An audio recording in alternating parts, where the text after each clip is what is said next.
кичинекей манипулятор издеп жүргөндөр үчүн сонун вариант. Акырына чейин көрүңүздөр. Мынакей туугандар, назарыңыздарда 6,5 тонналык кран манипулятор 2025 жылдын февраль айында иштеп чыгарылып, март айында оформление кылынып, колдонууга берилген 8000 км пробеги бар. Почти жап-жаңы туугандар. Мынакей. Бүт пакеттери да жулуна элек. Эң кызыгы туугандар, бул 4 тараптан башкарылат. Кааласаңыз бул жерден кранды башкарасыз, кааласаңыз отуруп алып бул жерден. Кааласаңыз экинчи тарабында дагы кудду ушундай эле эки тараптан башкарса болот. Алдыйда болсо буттарын башкарганы эки тараптан тең буттарын башкарсаңыз болот. Артыңкы буттары, алдыңкы буттары. Манипулятор боюнча айта кетсек, бул манипуляторубуз 6,5 тонналык манипулятор.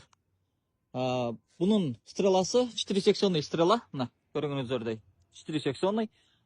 Бардыгы ачылганда 11,5 метрге чейин жетет. 11,5 метр радиуста 360 градуска айланып, кеңирип любой ишти аткарат.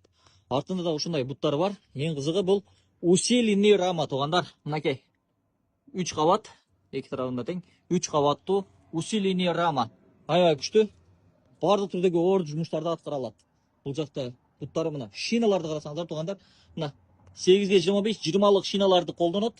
Бардык дөңгөлөктөрү, бардыгы почти жап-жаңы. Мынакей. Бардык шиналары жаңы туугандар, карасаңыз, мына. Даже мына эмелери печаттары жулуна элек. 2025 жылдын январь айында чыккан установка.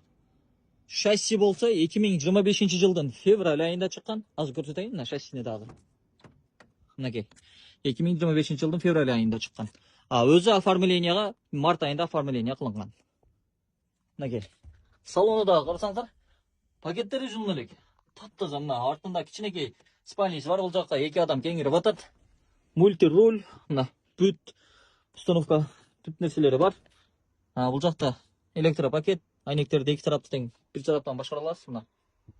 Сонун колонкалар орноштурулган мына бул жакта. Анан бул жакта атайын өзүнүн экраны бар. Камерага улап койсоңуз болот. Бул жакта эле экран. Бүт пробектери башка майдучу ушу жердеги экрандан көрүнөт. Донфон көргөнүңүздөй ушундай механика коробка. Окей. Аябай сонун вариант. Издеп жүргөндөргө жаңы алам, акчам жетпейт дегендер үчүн арзан вариант туугандар. Өзү деле жап-жаңы бул. 2025 жылдын машинасы. Мынакей. Иштерин бир сыра берип коюңуз. Сонун вариант. Эгер жаккан болсо байланышыңыздар, силерге кубат, сапаттуу жана арзан бааларда жеткирип беребиз.